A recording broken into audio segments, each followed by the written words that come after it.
Հարգելի գործընկերներ, սիրելի հայրենակիցներ, այսօր խորհրդարանում իմ գործընկերների կողմից շատ տեղին հայտարարություններ արվեցին։ Իրոք վերջին իրադարձություններից հետո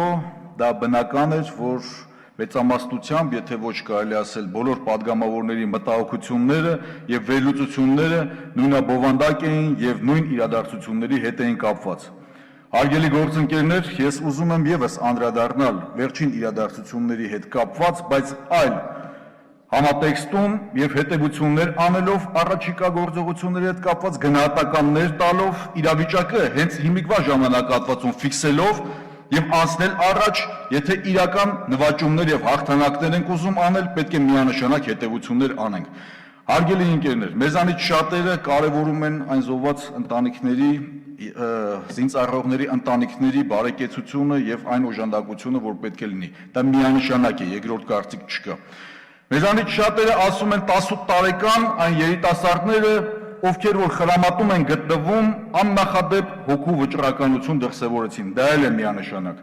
Իսկ քանի 18 կամ այլ տարիք ունեցող երիտասարդներ գիտական կոչում ունենալու պատրվակի տակ առհասարակ չծառայեցին եւ չեն ծառայում Հայաստանի Հանրապետությանը։ Այդքան խոսացած գիտելիքահեն տնտեսության մասին, երբ որ խոսում են, այդ գիտությունների թեկնածուները գիտությամբ չեն զբաղվում։ Ժամանակը չի հետևություններ անելու։ Ժամանակը չի հստակ հասկանալու մեր երկրում իրական գիտությամբ զբաղվողը գիտությամբ է զբաղվում։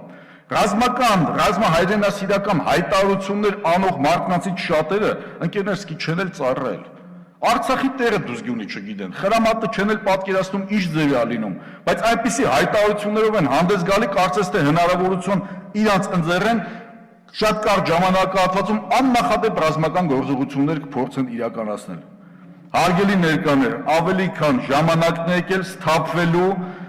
նոր մոտեցումներով հանդես գալու եւ այն հոգին, որը որ տիրում է Մայրաքաղաք Երևանում խաղաղ պայմաններում պետք է տարածվի ռազմական ներուժի վրա, տնտեսության վրա եւ այն հետևությունները, որոնք որ հիմա պետք է անենք, առավել քան կարեւոր են։ Հիմա խորհրդարանում գտնվում է ընտրական օրենսգիրքը։ Ընտրական նույն օրենսգրքում հնարավորություն է տրվում 18 տարի լրացած քաղաքացուն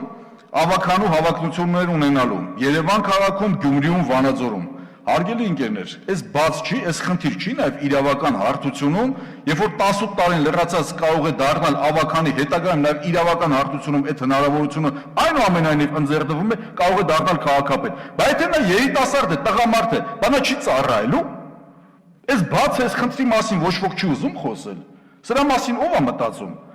Մենք պետական ծառայողների քանի օրինակներ ունենք, որ զինծառայության